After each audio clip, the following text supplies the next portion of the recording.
Hello everyone, this is Meina, your crypto friend. For this week's CryptoMeina and Bitpush weekly Web3 news series, I'm going to summarize several news regarding the general crypto market. The following content does not contain any financial advice. Crypto markets have languished over the past week, with coins like Bitcoin, Ethereum seeking double-digit percentage declines. The crypto bear market and rising energy prices have negatively impacted crypto miners.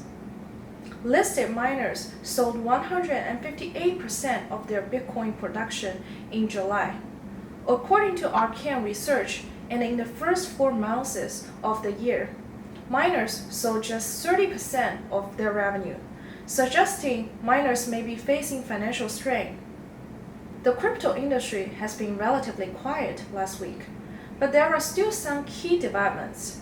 On August 15th, Galaxy Digital announced that it had terminated the acquisition of crypto custodian BitGo, which intends to take legal action to seek damages of $100 million or more. On August 19th, the U.S. Federal Deposit Insurance Corporation (FDIC) sent cease and desist letters to FTX US and for other crypto firms for allegedly making false and misleading statements about deposit insurance. The FDIC believes that these statements imply that crypto products and services are insured, which is not the case. FDIC requires FTX US to immediately remove all statements that the exchange and any funds deposited with the exchange are FDIC insured. There is also good news for the crypto market. Adam White, former president and CEO of Bitcoin custody provider Bybit, has joined Blackstone as a senior advisor. Previously, BlackRock launched a Bitcoin-focused trust through a partnership with Coinbase. Institutions are making further forays into crypto, implying that crypto adoption remains unstoppable. I also invited Victor Ionescu, the co-founder of Hashflow, to comment on large institutions entering the Web3 space. Let's hear his thoughts now. It's going to be really hard to reach an equilibrium point because from my perspective, institutions are needed. And let me explain a little bit why. I think the one of the most foundational components to Web3 is liquidity, right? And the reason is because Web3 projects really rely on a tokenized world, right? So everything in Web3 tends to rely on tokens a lot. Right. Now, tokens aren't really useful and are really hard to work with if they're not liquid.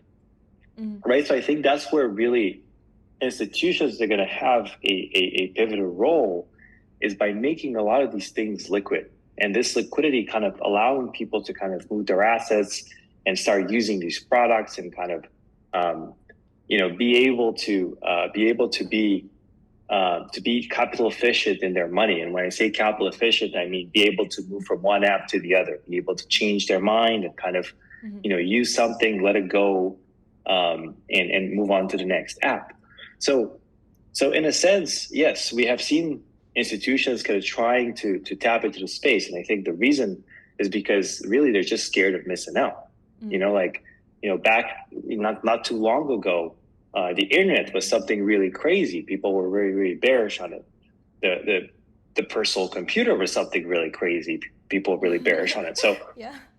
Now it's kind of Web3's turn, right? So it's blockchain and cryptocurrency's turn. People think it's a really crazy thing.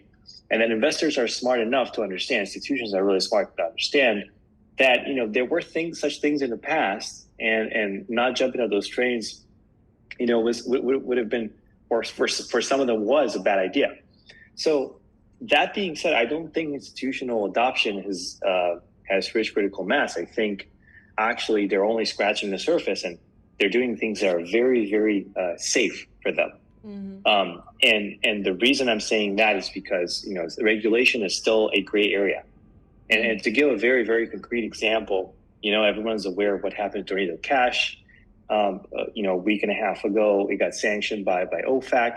And all of a sudden, all the websites, all the UIs started blocking the Tornado Cash contracts, as well as people that interacted with those contracts, on the assumption that those are all terrorists and money launderers and so on. And then, things kind of worked fine. I mean, some people interacted with the contracts, others didn't, until people started the so-called process of spraying tainted cash all over, which through Tornado Cash, which essentially entailed sending money to random famous accounts, thus making those famous accounts unable to access some of these big apps. So then the question becomes, what is clean money in this space, in a space that is designed from the ground up to be censorship resistant and to be permissionless, right?